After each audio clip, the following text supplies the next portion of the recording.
everybody, how's it going? Welcome to SMG Viewers Comments, episode number 257. Hope you're going to have an amazing weekend. If you haven't already, please hit the subscribe button, and if you don't like the show, hit it anyway. Let's get right to it. Hi Glenn, greetings from Denmark. I'm a longtime viewer and I've often heard you talk about drum samples on band releases. As a production worker, I suffer from a thing called professional pride. So I wonder how a drummer will accept that his/her work won't be part of the final release. Keep up the great work. You know, I've often wondered about this myself. It's like, how are drummers putting up with this shit? Oh, we're gonna augment you with a sample. We're gonna replace you with a sample. We're gonna replace this part. We're gonna replace that part. It's just basically saying, you know, your shit isn't good enough. We're gonna put something on that was recorded properly. Look, I get it. If you're working in an apartment or something like that and all you got is electronic drums, that's fine. I totally get that. But if you're going to a studio with a full-fledged production room and they've got excellent mics and excellent preamps and all that shit, and they're still replacing you with samples, something is fucking wrong there. Now, myself, if I have to go and put a sample on a drummer's performance,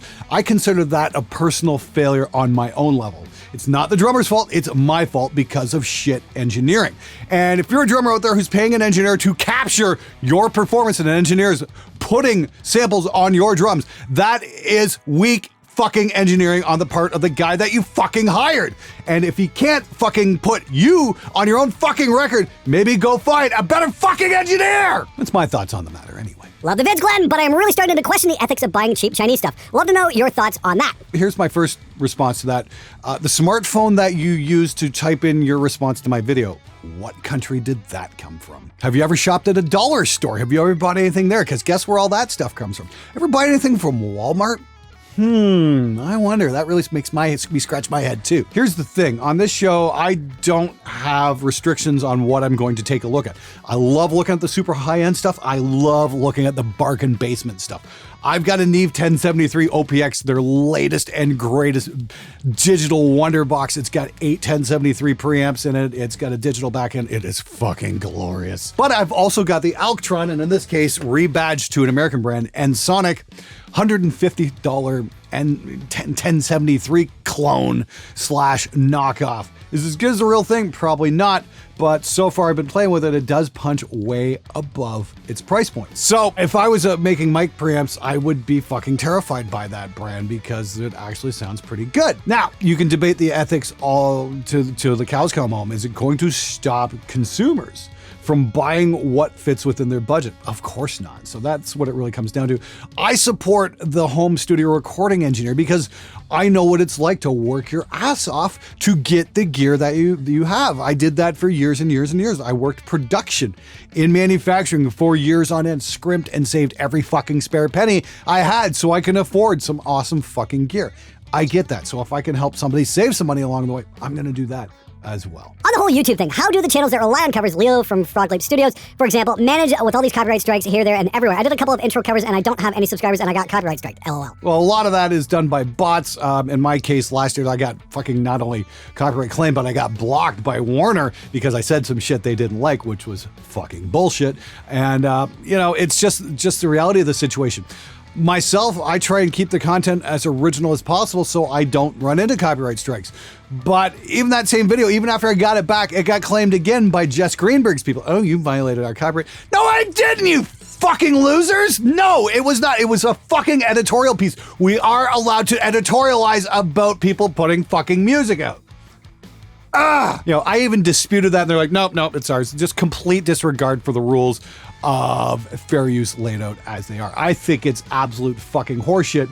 And the sooner we can kill off some of these copyright companies, the better, in my opinion.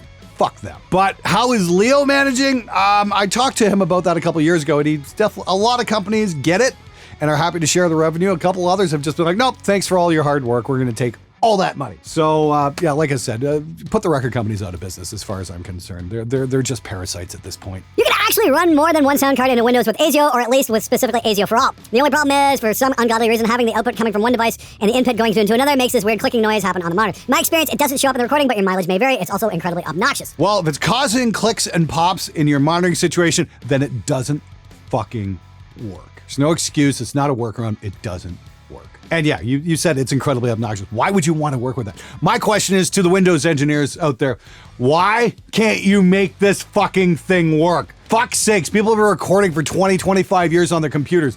Why can we not have more than one fucking sound card?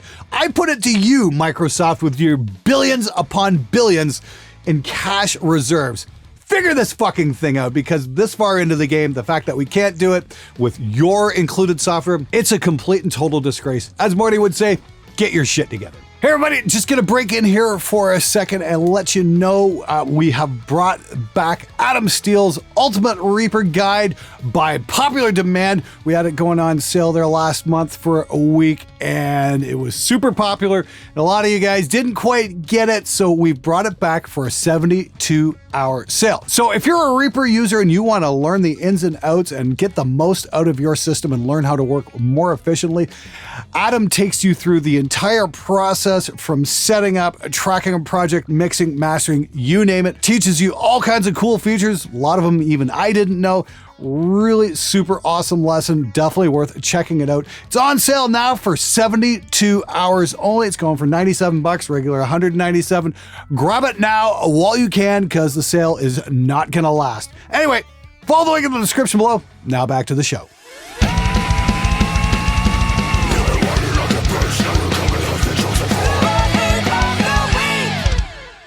Wow, you really became a whiny sissy after your tough guy don't care face. Continue to sell things. Stupid people buy because Glad said it's good. Well, here's the thing about that. You know, here's the pod go, and you guys know how much I've ragged on Line 6 over the years. Here's the thing about that. These guys have actually listened to the criticisms and said, hey, you know what? We can make a better product. And here it is. So if people aren't putting out bad products, I don't have much to complain about. But if you want to see me give a product a shit review, check out my Cab Clone IR review I did a couple months ago. That had some serious grounding problems. It was very fucking noisy, so I'm like, proceed with caution. No, I haven't got out the hammer of truth lately because frankly, people have been building some pretty excellent stuff. Maybe this show's having an effect. I don't know. But then again, if you guys have some old bad gear you would like to suggest, I am all ears. I love reviewing old bad gears. Yeah, please leave a comment below. Let's put some old bad gear on the show and see how it really sounds. And here's the polar opposite of that statement. Hi Glenn, your content has really improved recently. You seem more positive and the advice in your videos has been pretty helpful. Keep up the good work. I've got to say this, I'm down about 60 pounds right now. I've been doing keto since last August. And I gotta say, I'm a lot less pissed off. It's just because my system's not inflamed all the time. I think that really had a major improvement on my mood. I'm not angry. And you know what? I'm really happy with what I'm doing for a living right now. I'm enjoying the living shit out of this. So I think that's got a lot to do with it. So you can't be miserable all the time. You know, you have to do something because you'll just consume yourself. So I am sorry to disappoint people who are expecting more rants. But then again, I just heard claim in 2020. So I think I am going to put a video out on that in the next couple days. That might even be out before this episode comes up. We'll see. I bought a solderless, probably spelled that wrong, wiring setup for one of my guitars and Mad Hatter and love it. Have you ever looked into them? No, I have not. I'm really curious about this. Again, I'll put this to the viewership out there. Have you guys ever seen this? And would you like a Fearless Gear review or not? Because I think that's something I would like to check out. I just got to find a guitar I can put together maybe from a parts kit. Ooh, that might be interesting. Maybe I can get a Harley Benton or something like that in here, put it together and use one of those wireless soldering kits. That might be a really cool episode. I don't know. If you guys got suggestions, I am all ears. This thing's about 920 in Australia. That's about 620 USD. Why such a markup here? Because you guys keep electing the wrong people in your government who want to close down trade. Okay, ask yourself this. Why is your internet so bad? Okay, probably the same fucking reason. I mean, like, come on, Australia. Your internet is a fucking laughingstock across the world. So 920 Australian dollars for a $300 compressor. Yeah, that is a fucking joke. You'd probably be better off having a friend purchase it for you in the US and mail it to yourself than to buy it through online channels that are just going to rape you on that price. I'm very sorry that's the situation you're in. Like I said, I can't do anything from my end. My best suggestion would be look at the idiots you've got running your country and throw their asses out come next election. The fact is, a future a lot of our parents prepared us for, it didn't pan out for them and is non-existent for us. Are you referencing the show I did there a couple weeks ago where I was talking about possibly going YouTube full time? Yeah, I mean, the economy is fucking devastated right now because of COVID. And when companies do come back, a lot of those jobs just aren't going to exist anymore. And it's not like there's industrial jobs in North America anymore either. I mean, like most of that's been shipped over to China, which I referenced earlier on. Why? Because of the dirt cheap labor pool. The problem with this situation, and this comes back on the whole ethical end, is when you dilute your labor force to the point where the people building your product can't afford it. Who are you going to sell to? And that's kind of what we're coming to right now. It's kind of coming to a head. So the fact that there are jobs available doing YouTube, even if you're not a host, if you can edit video, you can probably find work. I work with a couple different editors myself. I'm more than happy to give work to people, to kids who want to edit video because I need to get that shit done. So I try and help out where I can. I'm more than happy to hire somebody to do that. But the traditional, 8 a.m. to 3 p.m. factory job, I think that's going to be more and more rare as more and more production gets shipped out. The labor protections go away as well. You're going to find those jobs pay a lot less, have less benefits. It's just basically race to the bottom economics. And once again, who are you going to sell your product to? Because that's the real big question. And of course, I'm not an economist. I don't have a solution for this situation.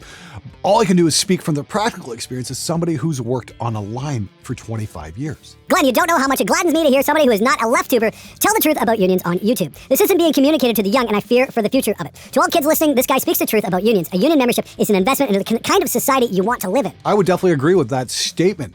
I mean, again, I'm not trying to get political. Believe me, there was a lot of things my union did that I did not agree with, and I was very vocal about that, and that definitely got me a lot of fucking hate. I'm like, this is fucking crazy. What are you guys doing? And I am talking about modern manufacturing in a modern facility. The stuff I saw the company try and get away with that was outside of the contract was just mind-blowing. The petty discipline and just the overall arrogance of management over the worker, it really left a sour taste in my mouth, and I was really glad that we did have a union backing us up. And this is the thing, it wasn't the fact that the people in management were any more educated than the people on the line, because most of the people who worked on the line at my place of employment had either a college or a university degree. I am not making this up. We were literally the most overeducated workforce you had ever seen in a fucking generation. It's ridiculous the amount of degrees that were up and down that line who were just assembling parts. Why?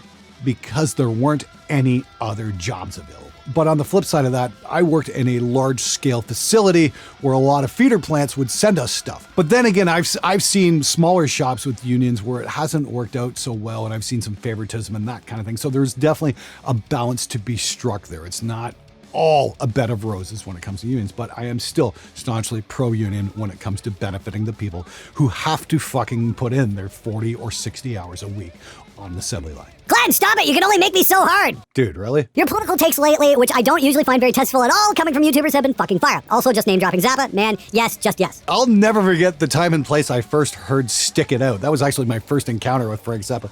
A new kid had moved into town, and he had that on vinyl, and he played it for us, and I'm like, what is this? This is insane. I think I was maybe 11. Yeah, the chorus of "Fuck me, you ugly son of a bitch" definitely resonated with my fragile young mind. Anyway, I try not to get too political. I'm always kind of the Bill and Ted thing when it comes to politics.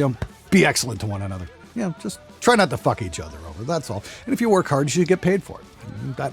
There's nothing wrong with that. Hey Glenn, I love your content, super great. I have a couple questions for you. One, who's your favorite rock/metal producer? Two, if you could have produced and mixed, engineered any band from any era, what band will it be? Okay, first and foremost, my favorite producer ever has got to be Tom Allen, because he did Screaming for Vengeance, Defenders of the Faith, British Steel, Unleashed in these, just so many fucking amazing records during that whole 80s period. And any era, to record it would have been Priest in like 82 to 84, either on Vengeance or Defenders. I would have absolutely loved to have been a fly on the wall for those sessions. But then again, if Andy Sneap wants to bring me in as an assistant engineer on the next Priest record for a couple days, I'll sit there and tune guitars and just fucking watch the masters at work. I'd really love to do something like that. Anybody knows Andy, hey, feel free to forward that to him. Hey Glenn, greetings from India. How important is a room mic when recording drums? Is it possible to get a good mix with two overheads apart from the close range mics? Hey Shai, greetings from Canada. Thank you so much for writing in. I fucking love hearing from the Indian fans. You guys fucking rock. You've got your own metal scene going on, and I think that's absolutely awesome. Good for you dudes. Anyway, room mics are super important, even if you don't need to put them very loud in the mix. Even if you don't have a big room, it's always a good idea to throw a couple of room mics up. Go throw them in a corner, something like that. Compress the living shit out of them. Just bring them up underneath. I've also got a video on building an artificial drum room with the close mics. Yes, it's possible. My good buddy Jason Constantine showed me that trick, and it works like a fucking champ. So yeah, you can get around it, but I tend to prefer to have room mics just basically throw something up. You don't have to spend a crap ton of money. I mean, like a couple couple $150 Lewis should do the trick. Then again, I know a lot of stuff's coming out of India. Does anybody in India make microphones? There's a good question. Can anybody answer that? I'm very curious. So, I got a question. How does the age of guitar strings affect tone? I'm ashamed to admit that I have the same strings on well over 6 months, and I've noticed the tone of my guitar is darker than I'd like it to be. I was fine with my guitar set a few months ago, but there's too much saturation in the highs, not like they used to be. Is this fault of my frugal wallet? Am I imagining things? P.S. Don't worry, I plan to keep these strings for much longer. String age can affect the tone, but I think it's kind of minimal as opposed to like a bass tone. The thing is, when you strum it acoustically, you're going to hear a big difference. Going through the filters of your guitar amp and EQ and mic and all the rest of that stuff, you might find kind of a diminishing returns thing. I mean, like, I've done some tests. Sometimes I can hear it, sometimes I can't. Like I said, you're going to hear it acoustically with the guitar not plugged in, but what's coming out of the speakers, it's going to be not quite a big a difference. Now, this is the thing, if you are on a super limited budget, you can always boil your strings to bring them back to life a little bit. That or denatured alcohol, you can wipe the strings down. That can help a bit too, just get some of the crud out of there. I find when it comes to strings, though, it's more of a holding their tuning issue thing as they lose their elasticity as opposed to a tone thing. Your mileage may vary, but I've tested this exhaustively, and I can only go by the results I've provided, not by something I've just pulled out of my ass. The studio where I work have 2 of the Midas 10-slot racks full of gear. Sounds awesome, never had any problems with the noise or anything else for that matter. Although I was really surprised to see something in that price range next to the set of barefoot speakers they run. Guess it goes to show that cheap stuff isn't bad, just cheap sometimes. Well, that is one of the pieces of gear I definitely want to check out at some point. I think it's worth taking a look at. I mean, like I said, there's some speculation on gear sluts, but nobody's actually produced any evidence to back up their claims. I'm shocked, I tell you. Shocked. All I can do is go by what I've done here, and I've got the Midas compressor, and it's a pretty fucking slamming piece of gear, honestly. It's really good on bass guitar. Yeah, I gotta give that one a thumbs up, but they are becoming somewhat rare because they stopped production. I'm guessing Behringer probably said, hey, let's build 10,000 of those, sell those, and then that'll be it. So if you can find one for $250, grab it, because it's a pretty sweet piece of equipment. I will check out the rack at some point, though. Definitely want to do a show on that. If you do a UK tour, it would be absolutely killer to see you and Nolly do something, even just to hear you guys shoot the shit. Yeah, actually, that sounds like a great idea. I'd love to sit down with Nolly and do like an interview piece and whatnot, because there's a guy from, a different school of engineering than I, even though we hung out on the Andy Sneap forum at the same time. We've got some different philosophies, but that doesn't mean I can't admire the work he does. I think he does some really amazing shit, and I'm sure I could learn something from the dude. Because even though I do this all day long, I would never call myself an expert. Serious unpacking knife, gear sluts, haha. Nothing is any good in there. You could buy a piece of stuff for $100,000 and they would still find fault with it. I gave up on them years ago. Oh, ask them about Behringer. Yeah, this unpacking knife was a gift from a fan a few years ago. Thank you very much to the dude who sent that to me. Yes, it's still getting lots of use. That's awesome. I want to get myself an unboxing katana at some point. I think that'd be a lot of fun. As for gear sluts, yeah, I was on there for years and years and years, and I really need to do a rant about why gear sluts isn't really the best source for fucking information, because you're going to find a lot of really bad advice on there. There's a whole story for me, but that was from about 2000 to about 2004. I was on there, and then I found out about the Andy Sneap forum, and I found guys who were kind of doing the same thing I was doing. And then I found myself, asking questions. I'm like, hold on a second here. These guys are using really cheap gear and getting really great results. What's going on? I thought we had to have top end converters and all this shit. No, it turns out that's just bullshit. All right, everybody. Thanks so much for watching. Hope you enjoyed the show. Please hit the subscribe button. It just helps out a lot. And if you didn't enjoy the show, hit it anyway. Anyway, keep those comments and questions coming. I love hearing from you guys. I am more than happy to answer your questions. And until next week, stay home, stay safe, wash your hands, take care of each other, and I'll see you guys again next week. Thanks again.